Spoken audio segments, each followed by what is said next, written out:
Hi there, students. Fain, F-A-I-N.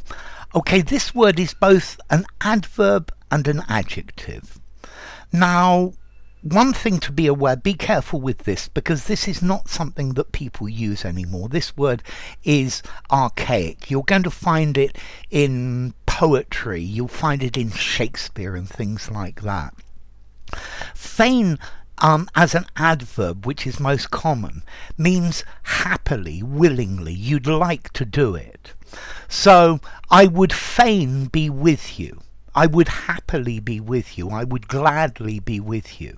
I really want to be with you. Okay? I would fain do this. I would happily do it if I could, but I can't. And this, it's used mostly with a conditional, with would. Okay.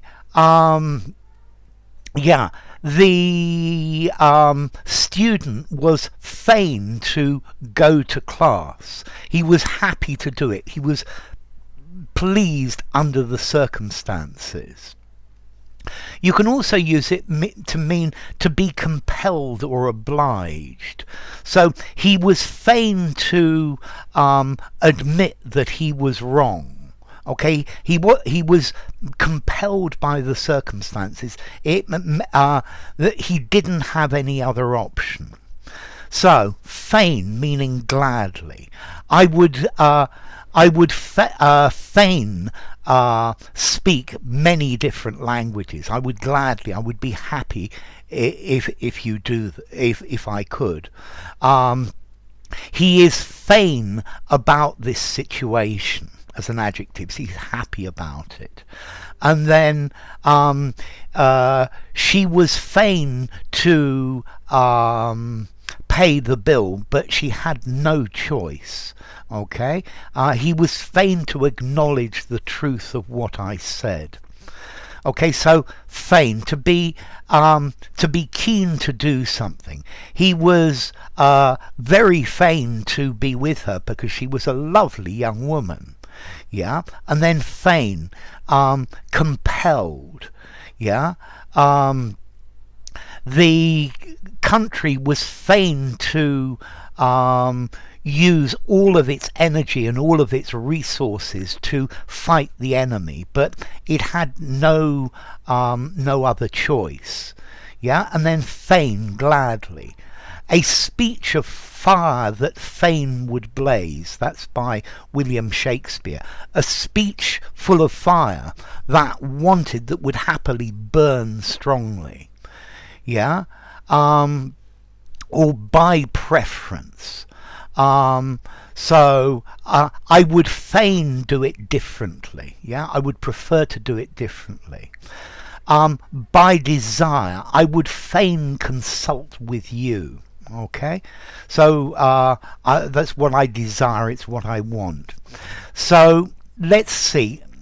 You're not going to find people using this nowadays, but it's a word that you will find in poetry, in Shakespeare, in things like this.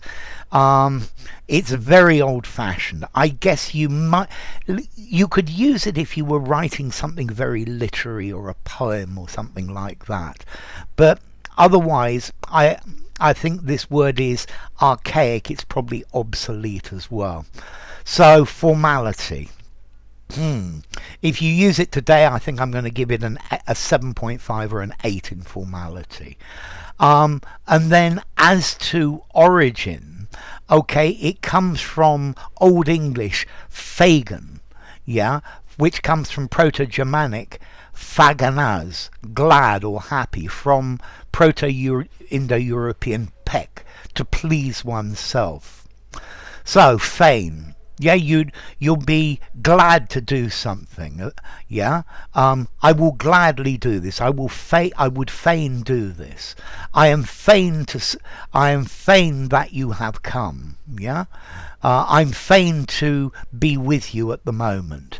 You're happy about it. You're satisfied. You're eager, and then also obliged or compelled to do something.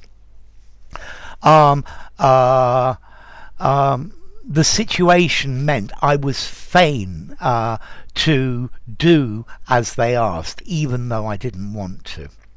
So enough. If you enjoyed the video, give it a rating, subscribe to my channel. I would fain that you joined my channel. Subscribe to my channel, and I'll see you soon. Bye for now. Fain.